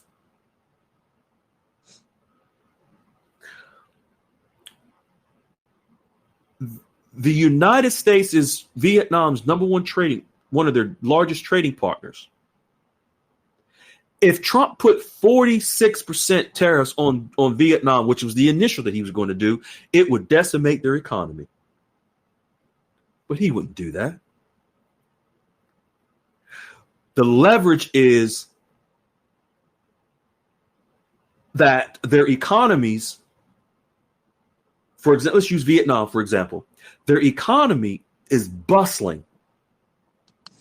They are the number one fastest growing economy over the last 20 years because of the United States, because of the imports that they've been able to ship into the United States, the goods that they've been able to ship into the United States. We have, as the United States, funded the wealth of the Vietnamese government, not the Vietnamese people, but their government. Trump has that leverage over them, knowing that they still need the United States. They need us to survive. They don't need the US dollar to survive anymore, but they need us as a nation to continuously ship the Nike, sweaters, all the other products that they ship into our country. But now, when the reporter asked Trump in 2017, what will he do with the problem of currency devaluation? He said, I will level the playing field. What he's doing, folks, is leveling the playing field through tariffs. No longer will the US dollar be the dominant currency in the world, giving countries the ability to use the US dollar to enrich themselves. They will enrich themselves by using their own currency and gold backing their currencies. Does that make sense, Peculiar Ram? It sure does. All right. Now let's get to the next. According to these, yes. Oh, implications for an open market. Finish? Okay, yeah. Yes, okay. Please. Implications for an open market economy. An open market economy typically involves minimum government intervention, free trade with low or no tariffs, and reduce non-tariff barriers, allowing market forces to drive trade and pricing.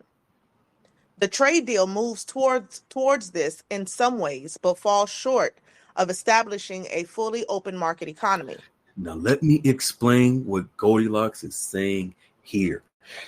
This, folks, is the difference between the trade deal that's existing right now with Vietnam and the rates on the Vietnamese dong to potentially move to whatever rate. The difference between that and Vietnam being designated a full market economy by the United States will be the difference between a low level. How can I say this? There is no such really any movement in the currency is phenomenal. Mm-hmm. But let's say I'll say liberal level to lower level to mid to high level is the difference between 20% rate to, and folks, please do not come to the room. I'm asking you, do not come to the room asking me about rates and numbers and all that stuff on next week. Don't do it. Don't do it. I'm warning you now. I'm just giving you an idea because it's not like I have the answers. Anyone has the answers anyway. So don't fish. But I'm just giving you the idea, the difference. The revaluation of their currency and any currency, folks, comes down to these trade deals with the United States. And wherever the chips fall, they will fall. And the rates will be whatever they will be. And remember, for those who don't know, it is expected that the rates will continue to float and fluctuate between the near future and 2030 over a 5-year period of rates continuously rising. I'm going to repeat that. A 5-year period of rates continuously rising. Okay. Now, the implications for an open market economy. So now what Trump agreed to in Vietnam is to open their market. That's why in his post, he said, open total access. Vietnam has given the United States total access to their economy. Well, folks, and this is the first time I've ever done it. A few weeks ago, we shared right here, whereby Vietnam came to the United States and made deals with the farmers in Iowa, Ohio, Maryland, and Kansas, whereby these farmers will be able to ship agricultural products into Vietnam. I don't know if you were reading articles then. Yeah, I did. Okay. Mm-hmm. Where that was the first time ever that Vietnam opened their market, okay, to 4 states. For years, folks, they wouldn't even allow the United States. Just imagine, they wouldn't allow the United States to come to import goods into Vietnam, but they depended on our U.S. dollar. That's not fair. That's not fair trade. Mm-mm. So just a few weeks ago, where Goldilocks shared that Vietnam literally was here, came to the United States. They came to Iowa. In fact, it was a week. They were in the United States for a week. They went to Iowa, signed these billion-dollar deals with the Iowa farmers. Then they went to Ohio, Maryland, and Kansas with the farmers. On tour. On tour, right. Now, fast forward 2-3 weeks later, Trump makes a deal where now they're not just opening to a few farmers, they're opening their whole entire country. Total access. This is market access that they're giving the United States. Total access to their markets. This is where the Vietnamese don't. Just imagine, all of the trade now will be increased into Vietnam. The exports into Vietnam will increase. They're going to be moving away from the U.S. dollar in that trade. What are they going to be using? The Vietnamese dong. The Vietnamese dong. In a new asset-based trading system, a new asset-based banking system with gold in the system. The demand for Vietnamese dong will eventually go up. Therefore, the value of the dong will eventually go up. These trade deals help to set the tone for where the rates will eventually end up settling, but they're going to continue to rise over a 5-year period. But now,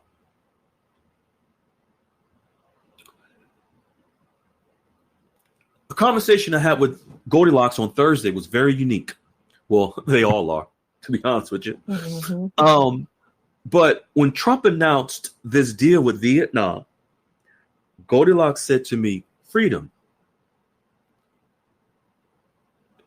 it'd be interesting to see. We need to see the other countries in the region of Vietnam to react to this deal that they just signed with President Trump."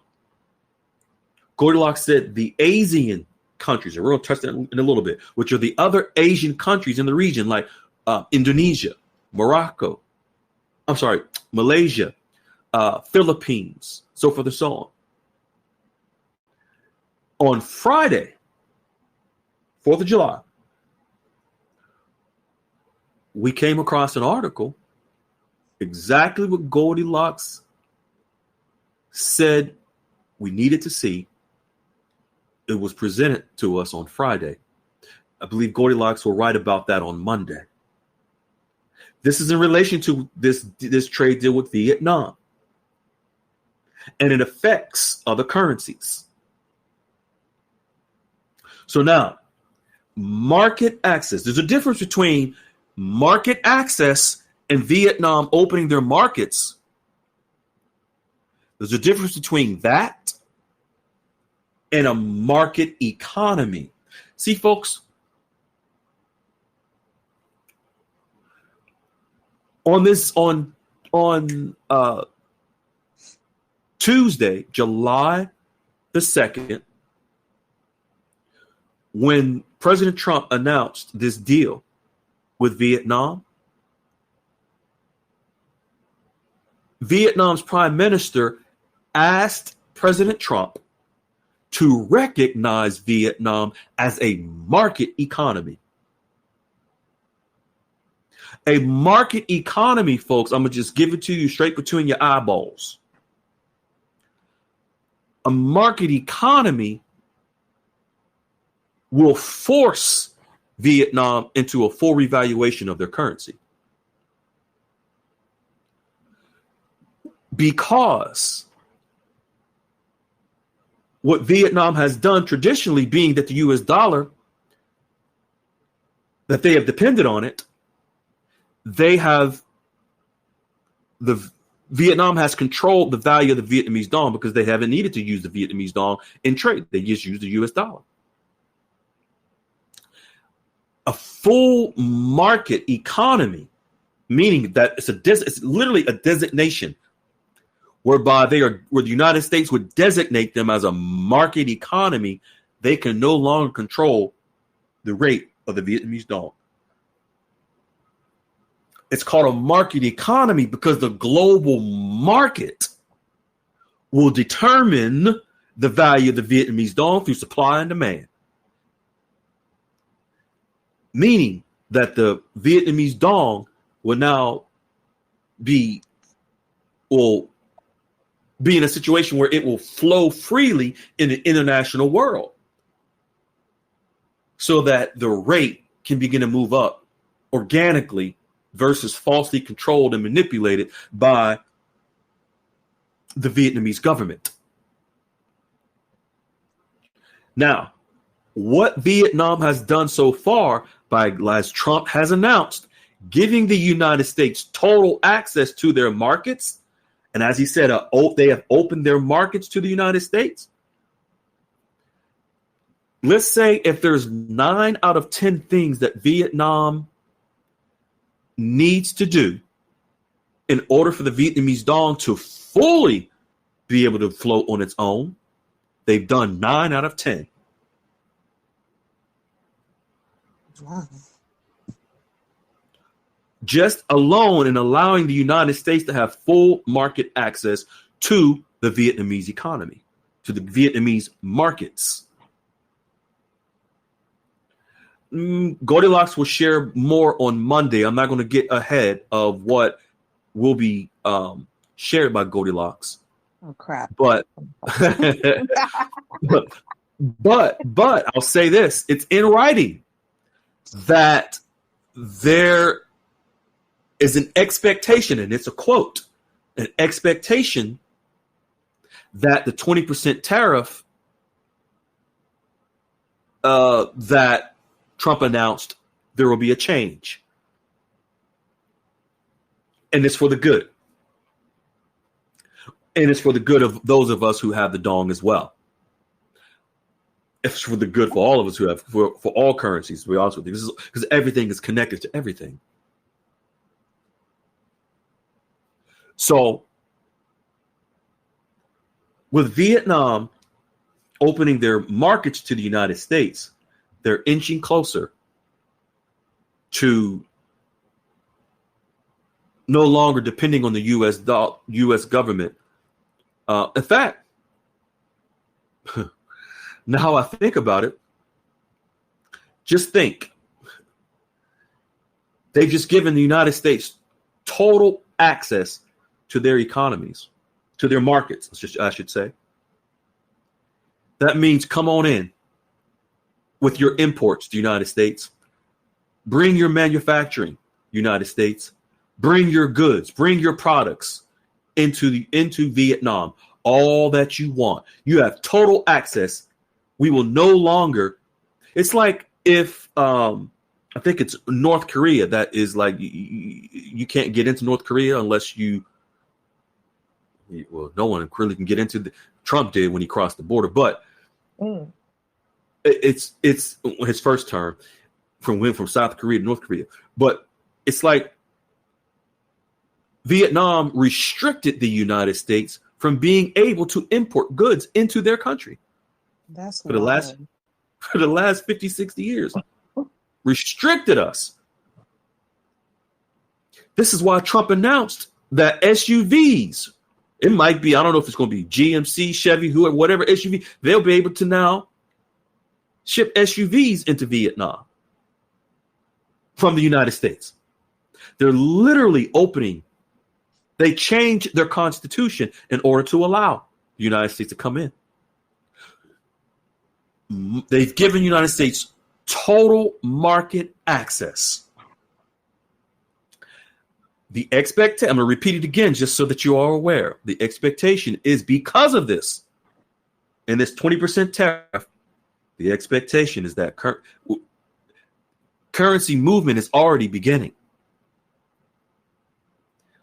But currency movement, in order for exchanges to occur at the retail level at the banks, it's expected in time, eventually, even if the 20% tariffs remains as the deal as it is.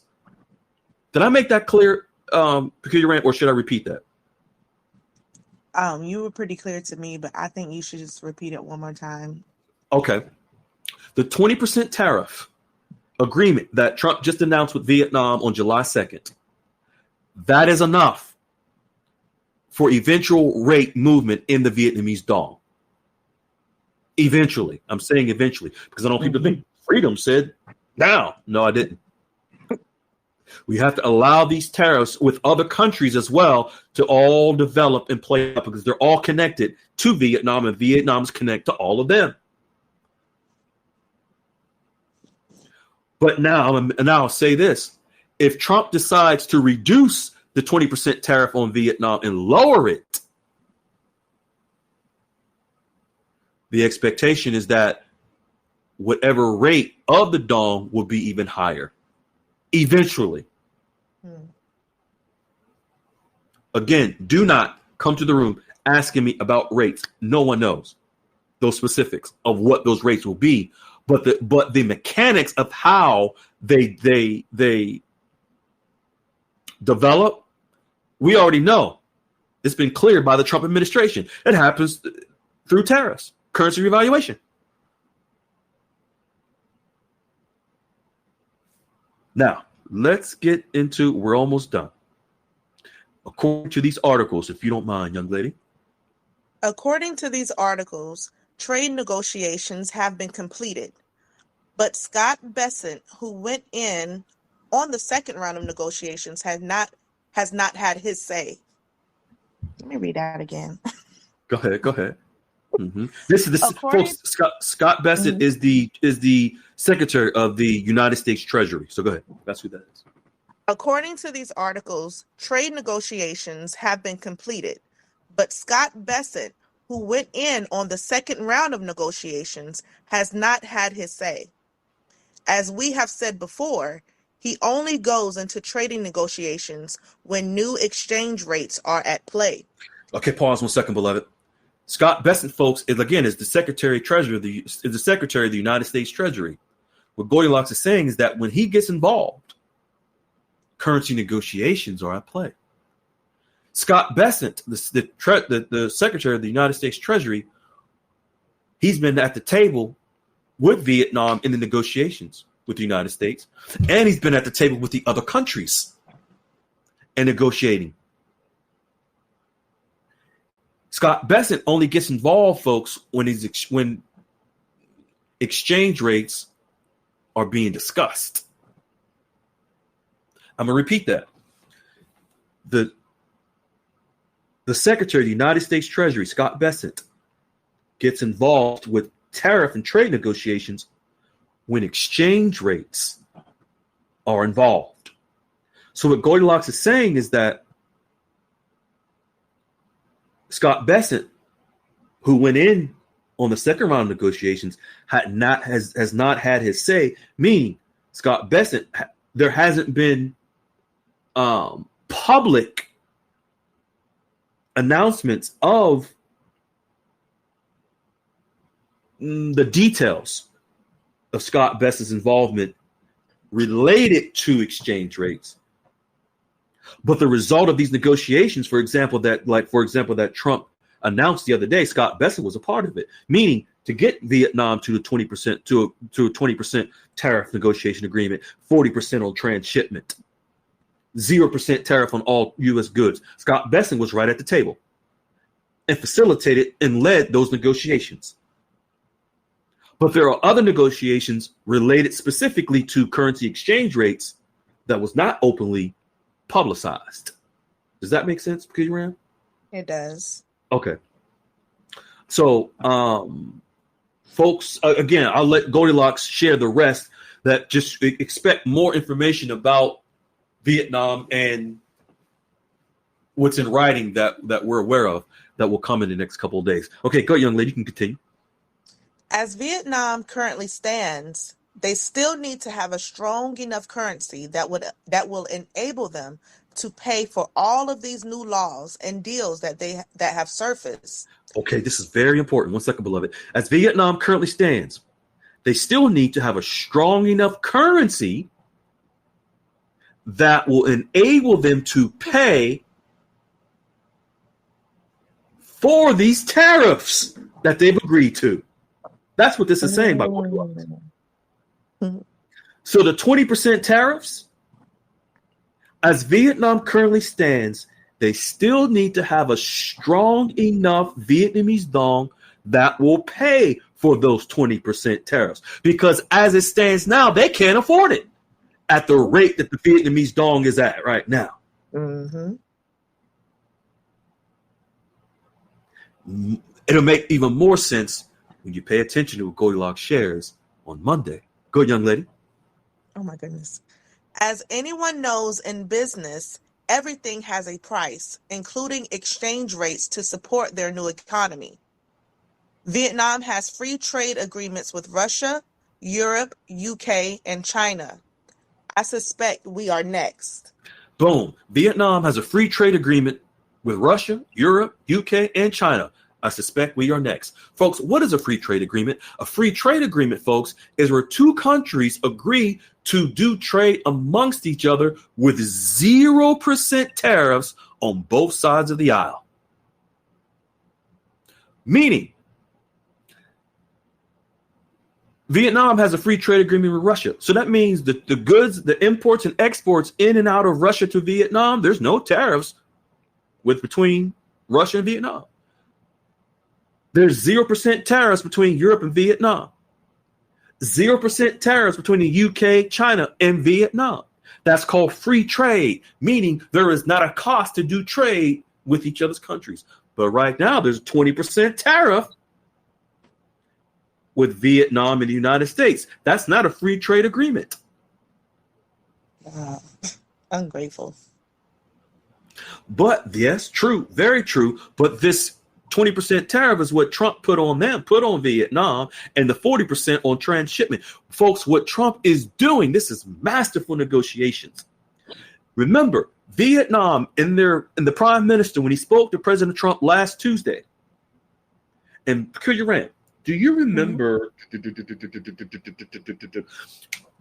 last year when Sleepy Joe was the president, Vietnam was in the process of they submitted the application to be recognized as a market economy. Do you remember that? I do. And in the Biden administration shut them down, says no, we are not going to recognize you, Vietnam, as a market economy. Well, folks, you remember that? Yeah. And folks, actually, that was good that he didn't recognize them as a market economy because they were not ready at that time. They didn't change their constitutions and their amendments. They weren't as prepared in the digital economy then as they are now, because they just changed their constitution to prepare for the new digital banking system in as well.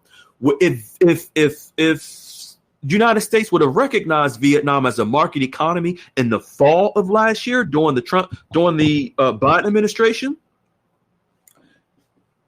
Vietnam would not have had an incentive to revalue their currency. That's true. Because we would have given them all that they wanted. Mm-hmm.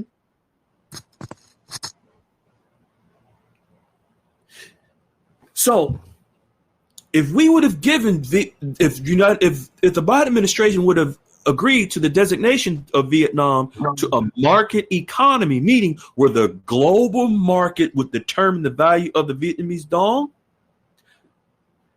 it wouldn't have happened where the Vietnamese dong would have gone up in value because they just would have continued to use the US dollar. Trump comes into office. He opposes these tariffs. Vietnam was one of the first countries to call and say, hey, we want to negotiate, and can you please recognize us as a market economy, Mr. Trump? I'm going to impose 46%. I'm going to put 46% tariffs on you, Vietnam, and the rest of these other countries. I'm going to put 125% on you, China. I'm going to put 50% on you, Russia, all these other countries. Folks, these countries do trade amongst each other. So when Trump says, now, fast forward to July 2nd, instead of 46% tariff Vietnam, I'm going to impose 20% tariff on you. 40% on transshipping since you ship those Chinese goods through your ports and send them to the United States, and you say that they're made in Vietnam, but we know that they're not. We know you're cheating the system. We're going to put 40% tariffs on you. Take it or leave it. But Trump, give us the market economy status, please. Well, the leverage that President Trump has, he knows that Vietnam wants to be recognized as a market economy. What he wants is for Vietnam to stop manipulating the value of their Vietnamese dong. And these other countries, not just Vietnam either, but all these other countries, tariffs forces these countries to now move away from the US dollar. And not only the tariffs, but you got to think all this is all connected, folks.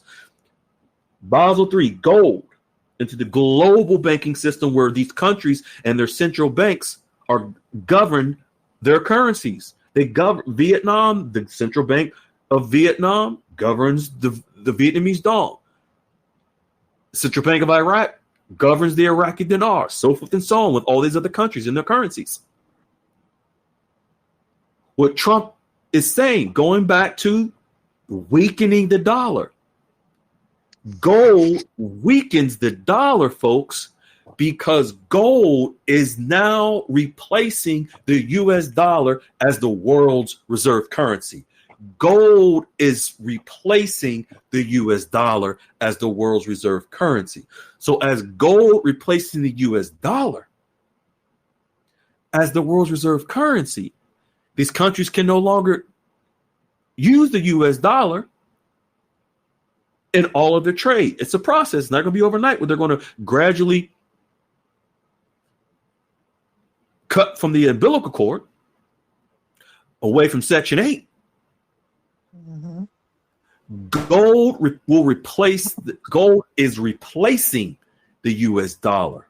So as gold replacing the US dollar in global trade, that means these countries will now have to rely on their own currencies. Vietnam has to rely on the Vietnamese dong. Iraq, the dinar, and these other countries have to rely on their own currencies. Whereby now the world reserve currency will be gold. And we're moving into the new digital banking system, whereby the tokenization of all assets, the electronic version of assets, will allow gold and all other assets such as currency to move into their real values backed by gold. But in order for those currencies to move into their real values, there has to be something that has to incentivize and move these countries to stop their dependency, to stop allowing themselves to use the US dollar. The weakening of the dollar is now forcing them to remove themselves away from it, because gold is replacing the US dollar, and gold in all the global banking systems will back the local currencies of those countries, so that those countries and their currencies will begin to move into their real values. How do they move into their real values? Through trade. These tariff negotiations forces these countries and their currencies to begin to move into their real values. Now, last but not least, and we're going to get out of here, I'm going to share when Goldilocks mentioned to me on Thursday about the ASEAN countries. ASEAN stands for Association of Southeast Asian Nations. Brunei, Cambodia, Indonesia, Laos, Malaysia, Myanmar, Philippines, Singapore, Thailand, and Vietnam. Vietnam, folks, all of these countries, this is a block of countries that do trade with Vietnam also in their region. Vietnam, for lack of a better term, in theory, is the linchpin. I hate to use this word, but it's a dinar land term, linchpin for these other countries.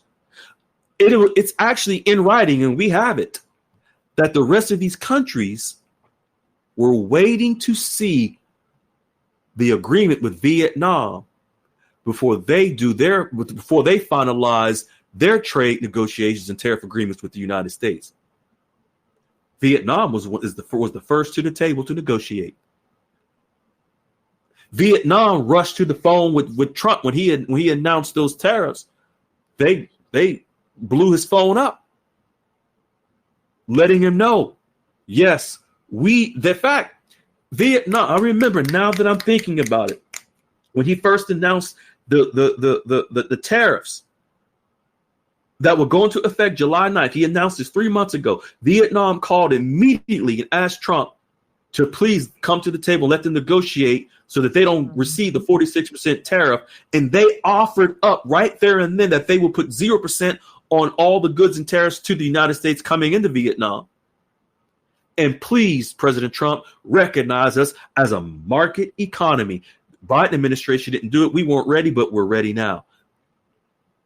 But there's something that Trump wants from Vietnam in order to recognize them as a full market economy, the designation as a market economy. We'll see. Oh, Nonetheless, we'll see. I Nonetheless, was yeah. waiting. No. Yeah, we'll see. Because what Goldilocks, I'm expecting what Goldilocks will share by Monday will give more details. I don't want to get out front. Right. But just This know is just know that what has already been announced by Trump is not final. The media just reported it as final. Trump gave the impression that it was, but it's truly not. And it's in our favor as currency holders. It's in the favor of our favor, the United States. And it's in the favor of Vietnam. that's all Remember, I need to know. yeah. Remember, folks, Trump is, as we all know, Trump is implementing world peace, fairness, self-sufficiency, independency, and sovereignty for all of these countries to become sovereign, no longer depending on the United States and the US dollar to take care of them, but for them to spread their wings and fly on their own by utilizing their own currencies. These tariff negotiations through trade forces these countries to do so. Gold, as of July 1st with Basel III, gives every country the foundation to sustain their economies as a safe haven. The digital banking system, and now we have ISO 222 through FedWire coming into effect, XRP moving with Ripple, regulations, digital asset regulations coming down the pipe. Everything is connected to everything. I hope this makes sense. We went a little over the time than I wanted to, but does this all make sense to you, young lady? It sure does. Excellent. Anything you would like to, Todd, too pretty, if you can unmute, my good man, if you are able to. Oh, I mean, just like you say, stay humble and stay grounded. Yes. I know that's right. Yes. Thank you, my good man. Thank you. Kiran, anything, last words you want to share? No, not really. This was a fire podcast, and to see the article from last year still being as prophetic as it can be, and it shows even more as the weeks have gone. Ever since we first read that article, it's been more and more in our face, and that's the only reason why I was saying, I feel like we should preface the calls with that article, because it's like, man, it just goes to show even more how it's always been orchestrated. It's always been, a timing thing. And the fact that they were putting it in our face last year, in a sense, mainstream even then, just not where most people were looking. And to see how you broke it down literally, like you was like, based off of what was in the sentence, it's actually happening. And the order that the sentences are coming in, like, it's so weird. Like, I was just sitting here like awed. That's amazing. And it's just further proof that we are all in the right place, and that's why we're having such success with these wealth managers, because of the things that we're learning in here, and able to even in some instances educate them a little. And I just think it's a beautiful thing, because everything is mirroring what's happening in our country, and people getting mad about certain things being taken away and having to be dependent. It's all overall, like you said, this is a spiritual thing. Right. And this is the way to become sovereign. Right. Not to get too much into what's going on within our country, but a lot of people are upset about, like you said, that assistance and that crutch, in a sense, being taken away. Crutch, and you won't know how powerful you are until you are off crutches. You'll never fully heal as long as you have that, So I feel like as a country, as individuals, globally and economically, it's just a place of healing. and prosperity. And I just, when Trump says things like we're going to be the most wealthiest we've ever been, the most prosperous, I see it in my own life. I see it in the lives of the members in the tribe, and we Mm-hmm. see it globally. Mm-hmm. So it's just mirroring, literally mirroring Mm-hmm. Yeah, execution. I love the way you put that, the crutch, and that's what it's Yes. been. We've been a folks, we've been a financial crutch to many of the countries around the world for the which are the for the current many for the currencies that we all hold. Mm, We've been a crutch for them, yeah. but now that crutch is being taken away, and it's forcing those countries to now become sovereign, depend on themselves. But again, the Article 4, the training, the IMF that we mentioned earlier in the call, Mm-hmm. and that Goldilocks mentioned before, these countries have been they've received the training, the rehab to prepare Mm, to get off the crutch. They've mm, I been like they've that. been they've been getting that training for almost 4 to 5 years Oh. for Mm-hmm. this moment that we are at right now, where Trump is saying tariff agreements, through trade, we're going to negotiate. You will no longer be able to depend. He's saying without saying, you will no longer be able to depend on the U.S. dollar. The U.S. dollar will no longer be your crutch, Vietnam. The Mm-hmm. U.S. dollar will no longer be your crutch, UK, Mexico, any other country, Iraq, and Yeah. others. You now have to be strong on your own. And folks, as a result, their currencies that they will now, their own currencies will be, let's just like, it's like the US dollar was their crutch, and because of the false inflated strength, Mm. their own currencies will be their crutch. Real strength with Real strength. gold Yeah. backing all of our currencies.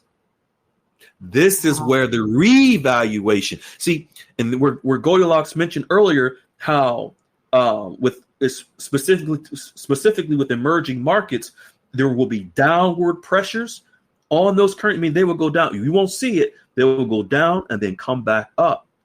That is the resetting of the global Mm. currency, of the global financial system. It's like, folks, and I'm going to leave you with this. It's like it's like in your home where you have the fuse box. If your lights go out, your power go out, you have to reset the system. You have to go to your fuse box.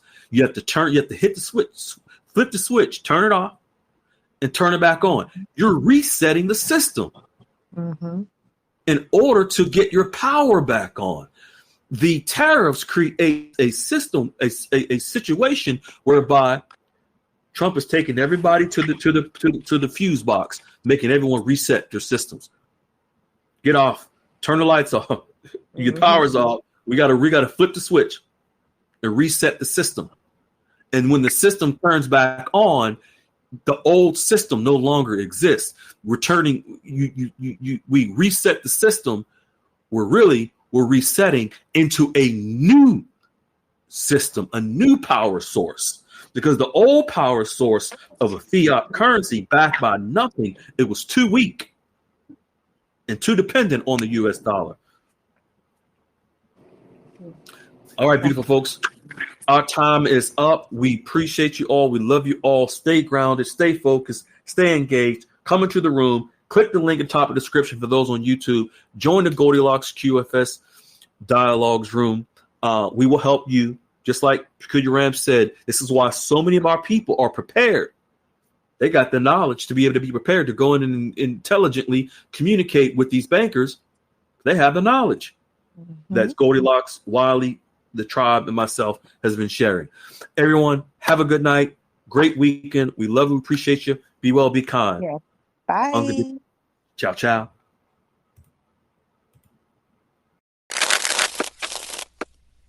Hello, beautiful people. This is Freedom Fighter. Thank you for tuning into our channel, Goldilocks Global Banking News.